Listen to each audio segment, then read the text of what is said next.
Have you ever been a victim of fraud? Whether it's identity theft, credit card scam, or something else, it's like a nightmare. In the US alone, the FTC, the Federal Trade Commission, it received a staggering 2.6 million fraud complaints last year, 2023, and losses topping 10 billion US dollars. And it is not just the old school scams. Fraudsters are now using sophisticated AI to trick us. But that's the good news. AI can also be used to fight fraud. And that's exactly where our guest today comes in. I'm Arun Trivedi, your host for the AI with Arun show, and I'm very excited to welcome Soups Ranjan, the CEO of Sardine. Soups and his team are on the front line of fraud prevention, especially in the fast-paced world of fintech and crypto.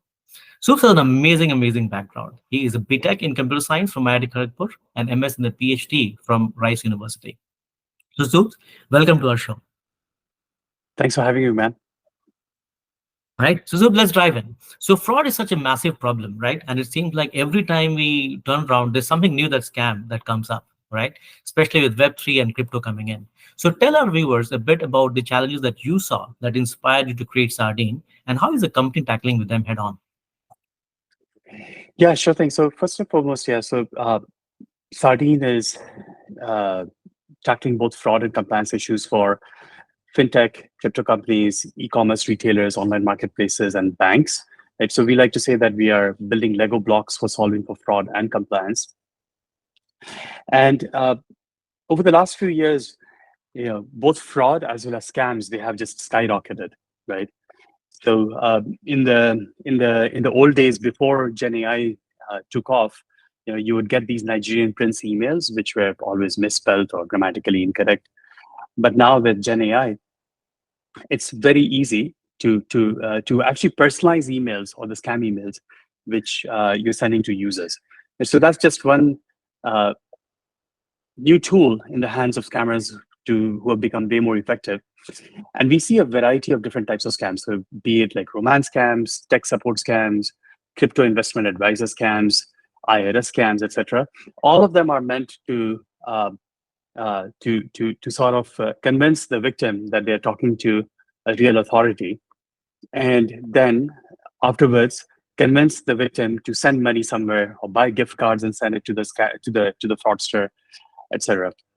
And what we therefore like to say is that in order to fight these scams and fraud attempts which are using AI increasingly, you have to also use AI, right, in order to fight that. And that's what Sardine does, right? So we use a variety of machine learning as well as AI techniques in order to prevent these scams, which I can get into more details. Yeah, so that's a good one, Soups. So glad that you spoke about the fraud, and that's also to make people more careful about how they transact online, especially or even on the phone or other bank. So how is your AI different from the bad AI or their AI? Yeah, no, absolutely. So what Sardine does is, first and foremost, we collect a lot of device telemetry in order to fight fraud and scams. So we look at how you type, swipe, scroll, move the mouse, hold the phone. And what we have seen is these are signals which are very intrinsic to users, right? And they're passive, they're being collected in the background. Fraudsters may not even know that we are collecting these signals. And there are some intrinsic differences between the behaviors of fraudsters versus normal users, right? For example, a normal user is never going to type with the phone face down, but a fraudster is always, if they're using a bot or a script, and they're not worried about the orientation of the device, right? Or, we look for absence of tap pressure when you're typing, right? Or we would look at, if you're spoofing your GPS location, did you also spoof your altitude? Maybe you did not, right? So we look at all these advanced telemetry, which we gather whenever you're transacting online. So whenever you're on a checkout page, filling out your payment details, we look at, did you copy paste the card number, which is again a bad sign or a red flag, right? So all these signals then are being collected passively, go into our machine learning models, and we output a score, which then can be used by the merchant or by the fintech or the bank to decide whether to accept the payment or to decline it or to step it up, right? So that's just one example of where we're using machine learning. There's often misconception of what AI can or cannot do versus machine learning. So what I like to say is that in order to do mathematical operations, right, machine learning is more than sufficient, right? So that's where we're using machine learning to come up with models, use both structured and both supervised and unsupervised machine learning. Uh, However, where AI is better is for text summarization like tasks, right? So we use generative AI. We have created agents which can help compliance professionals fulfill their tasks much faster, right? Automate the tasks like, you have to generate a narrative for a case before you submit it to FinCEN, right? Financial Enforcement Network for financial crimes. With the form that you submit is called SAR, Suspicious Activity Report. So we have a text summarization engine which summarizes SARs. We have agents which can summarize disputes, which you can then file with the card schemes like Visa or MasterCard, in order to dispute a chargeback which was filed by a consumer. So those type of tasks can be automated using AI. Right. So, Sups, you earlier mentioned about the various kinds of telemetry data that you're collecting. For example, what altitude I'm using the phone, whether the phone is front faced or backward faced. How are you actually collecting that kind of data? Yeah, the way we collect it is we provide an SDK to our customers, both in JavaScript, so then you can embed it on your website with 20 lines of code. It's an iframe which collects all this data. And on the mobile side, we have an Android SDK or an iOS SDK, right? Just hundreds of kilobytes in size. You just embed it together with the mobile app. Oh, very interesting. So let's say if I'm name a bank, I mean Citibank or Chase or one of those banks, right? If I'm a Chase user, I'm trying to do some transactions on the phone, right? And I enter the one-time password, the OTPs as they come in. So your software that you have, your SDK that you have, if it's embedded on the Chase Bank app, it has the ability to collect all the data. Is it how that works? Like, explain to our viewers how that will work in that example, so. Yeah, no, absolutely. So the way it'll work is if you're using a mobile banking app, right? So our SDK gets embedded within the app, and we collect data at various checkpoints, right? So the checkpoints could be things like when you sign up, then we collect data, or when you're logging in, or when you're doing a high risk activity like changing your name or your address, your personal details on the app, or when you're making a transaction. So at those checkpoints, what the mobile banking app would do is that it would invoke our SDK to gather all this telemetry. So in other words, we're not collecting data all the time in the background, right? Because we always want to balance privacy with fraud prevention. So we're only collecting it when the app developer invokes our SDK, right? And the telemetry that we would gather would be, all the device telemetry around, as I was saying, like orientation of the device, typing patterns, scrolling, swiping, etc. And the one other distinction I would like to call out is that, when we're looking at typing behavior, we don't collect the actual characters being typed, because that would again be an invasion of privacy. We map every single character into a random character, and we're only interested in collecting typing speed as such, right? So yeah, so all of this data then flows into our backend systems. We use WebSockets for that, and then underneath the hood, if you look at Sardine, we're really a data infrastructure / data engineering company, and then we have a lot of real-time data processing jobs, which are aggregating, normalizing, cleansing all this data, and then using machine learning to come up with the score. Yeah. So this is fantastic because you are doing it in near real time, or actually in real time, right? Because if I'm doing a transaction, your software has the ability to prevent me in near real time from making a fraudulent transaction or being frauded by somebody, right? So, and you clearly you spoke about two different sort of there's a machine learning part that you're using, deep learning part that you're using, and then there is all the AI or the Gen AI part, the ability to summarize that you're using. So talk to our viewers about, in particular, about the deep learning or the machine learning models that you're using. So I know there's a lot of detail that you're not able to share, but as much detail as you can share. Yeah, so on the machine learning side, yes, so we use a combination of both supervised and unsupervised approaches, right? Uh, and the I think it's probably well known that for a variety of use cases, gradient boosted decision trees are more than sufficient, right? So I have a background in both ad tech before payment fraud or identity fraud.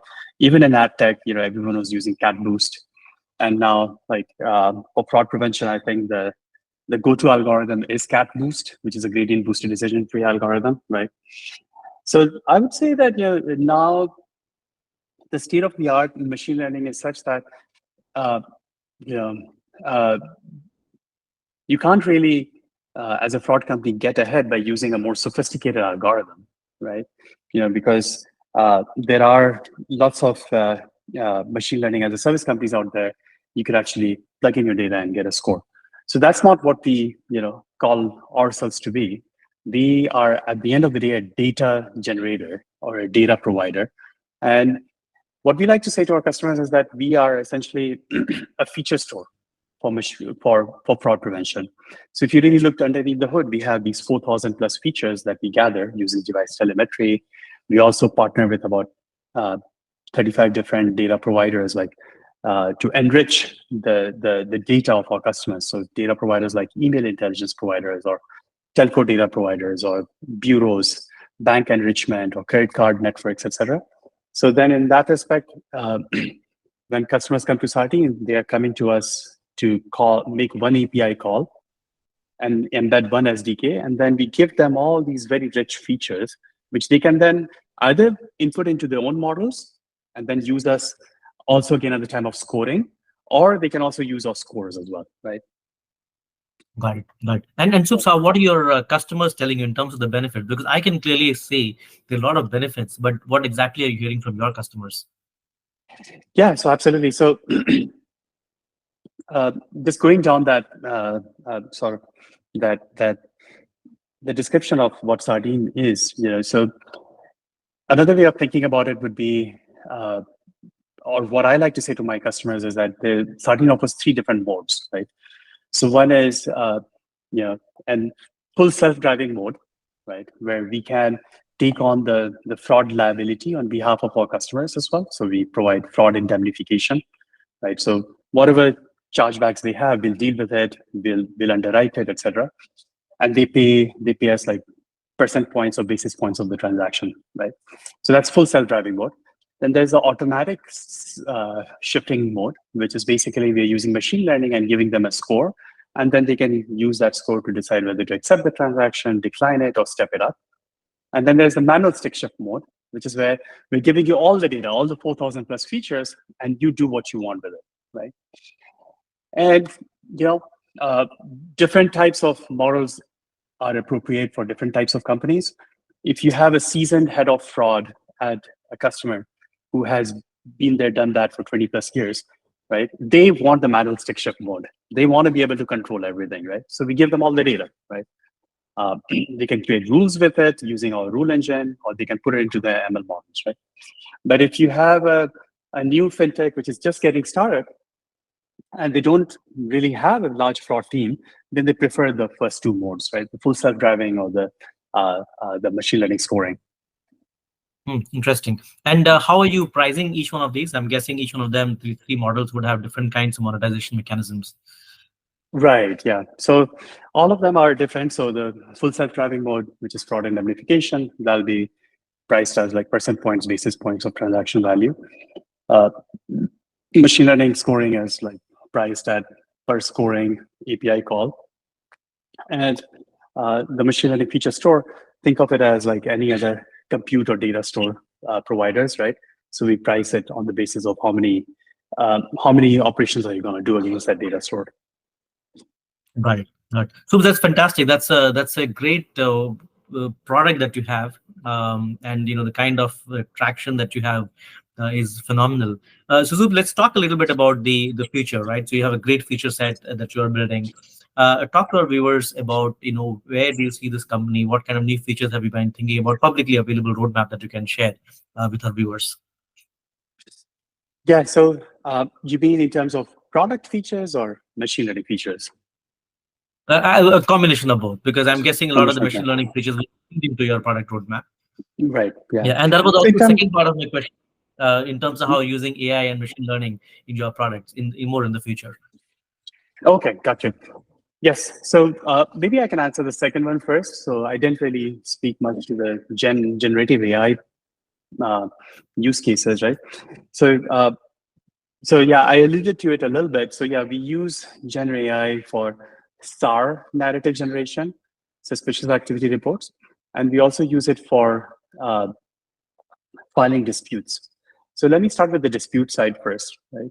So if you look in the payment industry, so let's say Arun, you were looking at your credit card transaction statement and you noticed a transaction that you don't recognize. Credit card companies make it super easy for you to dispute it, right? So now, when you dispute it, what happens is that uh, dispute request goes via Visa or Mastercard all the way through to the merchant, right? And the merchant now has to produce some evidence stating that no, Arun actually came here and did this transaction, or Arun actually made this purchase, right? So merchants typically have to spend a lot of time gathering all of this evidence, right? It could be anywhere from 30 minutes to 1.5 hours per dispute. So now imagine, like, if you have a lot of disputes, you're just drowning in disputes, right? So what we did is we built a Gen AI based tool which gathers all these all the evidence that are needed to file, uh, to counter that dispute. So and that generative AI based tool, it has reduced the time taken by 5 times, right? And also, in some cases, it has even increased the win rates because the merchant, when they produce all this evidence package, it goes all the way back to the issuer, and the issuer may recognize, no, actually, Arun was there, right? And then they may actually go back to the consumer saying that no, I can't honor this dispute that you filed, and the merchant wins, right? So that's one way where we are using generative AI. Wonderful. That's a great explanation of the Gen AI part, Subs. So let's talk about the future now in terms of some of the future roadmaps that you can share with our viewers. Sure, yeah. So in terms of uh, roadmap, first and foremost, we like to say that we're building Lego blocks for solving for fraud and compliance, right? So you could either buy the entire fraud and compliance suite from Sardine, which would be as if you're buying a Lego Star Wars starship, right? Or you could just buy the Lego blocks that go into building that starship, right? And in that respect, right, so we are constantly building, so we are constantly adding more functionality to our device intelligence and behavior biometrics product, right? We, for example, very recently just launched a lot of improvements to our bot detection. So we can we can detect all types of bots, right? Both on the mobile side, for example, like as I was saying, if you're typing with it face down, or on the web as well. And we recently in beta just added a functionality to do record and replay. So therefore, we can record all your mouse movements, etc., as you're on a website making a payment. And you should be able to then go into Sardine's dashboard and view how all the mouse movement was happening. Was it in a straight line, or was it all over the place? Right. And on the compliance side, uh, since we work with a lot of banks, so we've been continuously improving upon our case management system and the fraud investigative tools as well. So, for example, we have a tool which we launched recently, which does link analysis. So, link analysis, meaning, let's say there are two users who share the same device ID. Another two users, they share same email. Another two users share the same phone number. But if you just looked at two of them individually, you wouldn't realize that there's a fraud ring or a money laundering ring. But if you looked at did a link analysis, then you see there's one large ring, right? So we invested a lot in building a graph database, which allows us to do these types of link analysis very efficiently. And we pride ourselves on doing a one-click takedown of a fraud or money laundering ring. So in one click, you should be able to block all these user identities, right? Wow. So there's a lot of work that's there. I can see there's a lot of intel and foresight that is required. On the other side of the table, meaning on the fraud side of the table, how are fraudsters adapting to some of these latest trends and technologies that you and team and the other players in the market, right? Anti-fraud companies. I'm sure they are also adapting in multiple ways, right? So what kind of trends that you see them adopting? So yeah, deep fakes are becoming more and more common, right? And of course, there's always in the news about scammers are using generative AI to clone people's voices and pretend kidnapping happened and then call family members for ransom. So that, of course, is happening. The deep fake on video selfies is also pretty common now. So, for example, I had one of my engineers build, using generative AI, a tool where within it took him 2 days to build it, but he could superimpose Tom Cruise's face, on top of his face when doing a video selfie, right? And he could move his face side to side, all of that, and look real. And so, therefore, the very concept of verifying identities online is, I would say, at risk, right? And what we like to say is that it's no longer the fact that you look like Tom Cruise. You have to also look into all the intrinsic behavior patterns as well, right? For example, when he was replaying the video, what was the orientation of the device, right, etc. Right? Like he was of course using a setup where the phone was face down, right? So, or maybe like look at the fact that how is he replaying it back, right?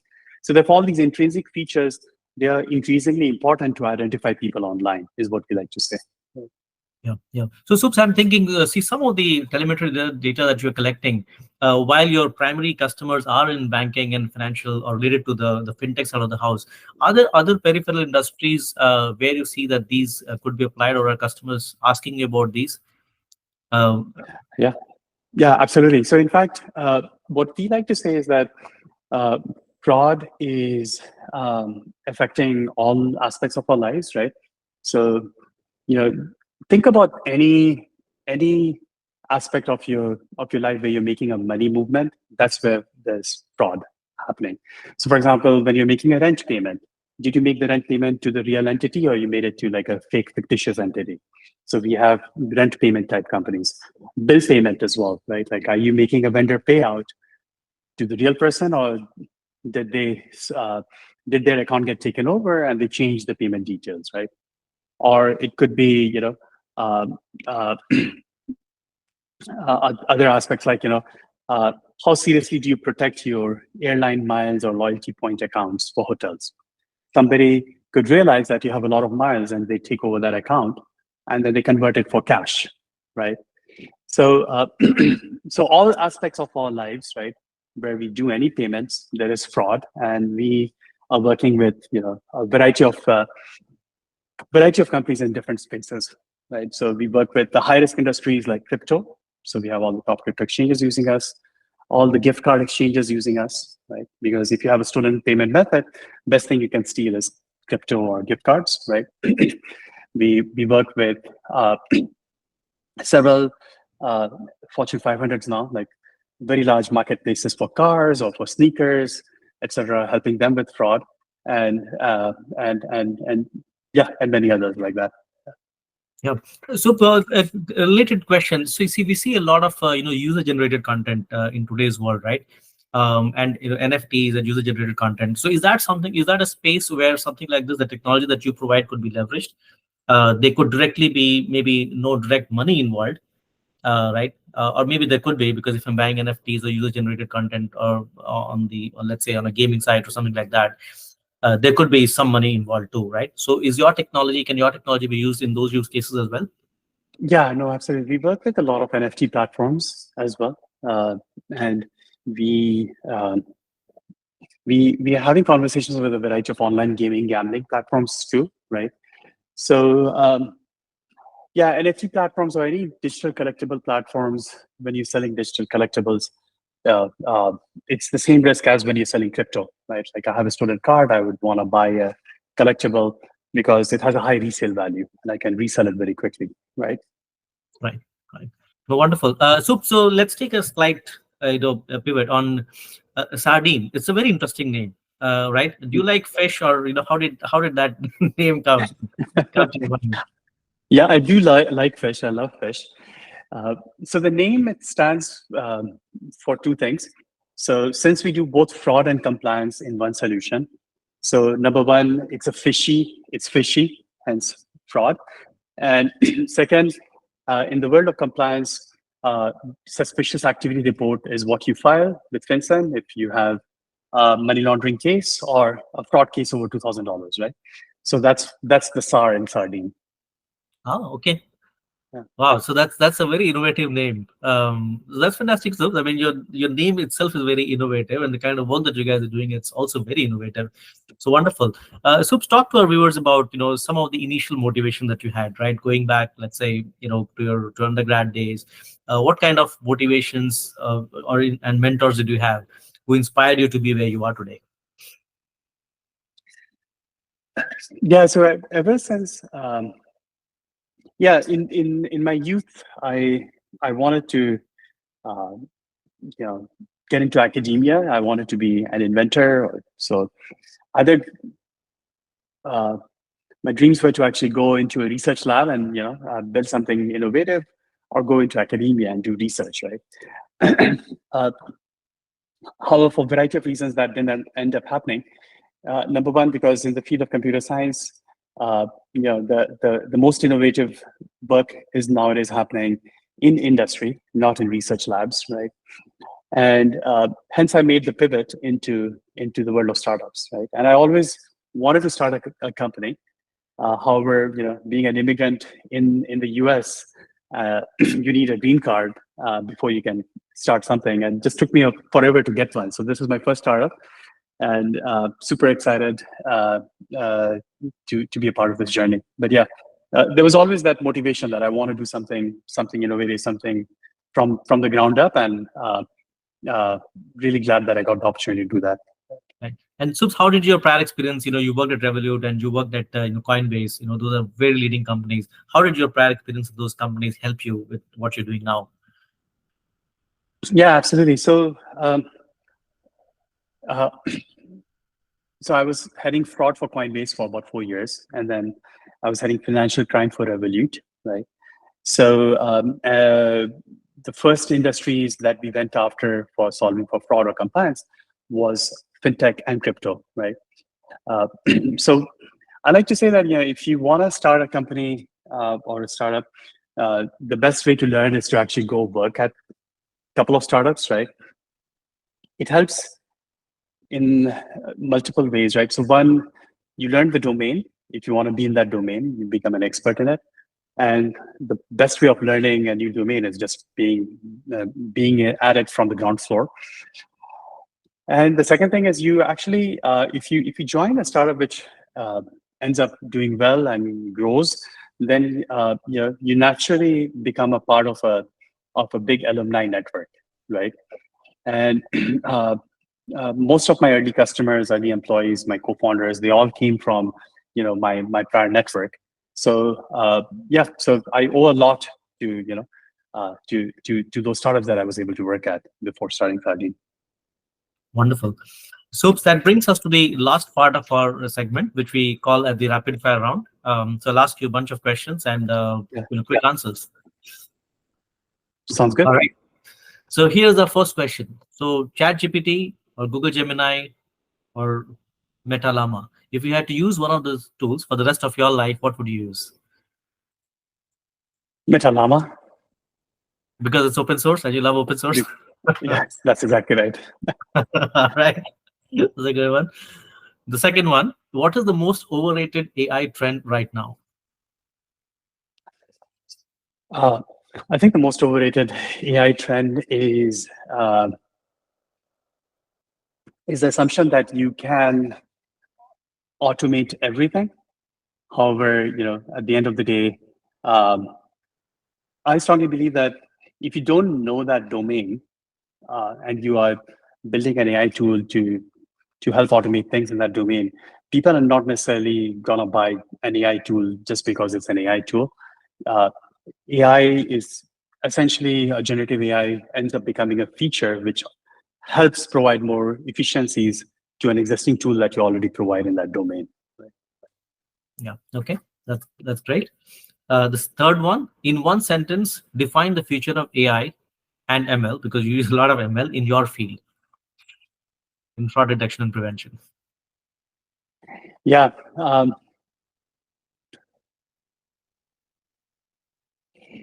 So the field of in the field of um, fraud prevention is really a battle of AI bots, right? We like to say intrinsic AI bots, which is what Sardine develops, versus extrinsic AI bots, which is what fraudsters are using when they are copying or voice or video, etc. Oh, wow. Okay. Wonderful. That's a very good answer. Bot versus bot. Yeah. All right. The fourth one. What is the one AI skill that everyone should learn today to be prepared for tomorrow? Yeah. Mm. Prompt engineering. All right. Good one. And then the last one, if AI could take over one of your daily tasks completely, what would it be?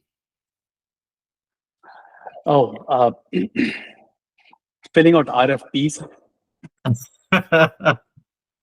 Yeah, that's like a very painful Yeah. process. I agree. I Yeah. agree.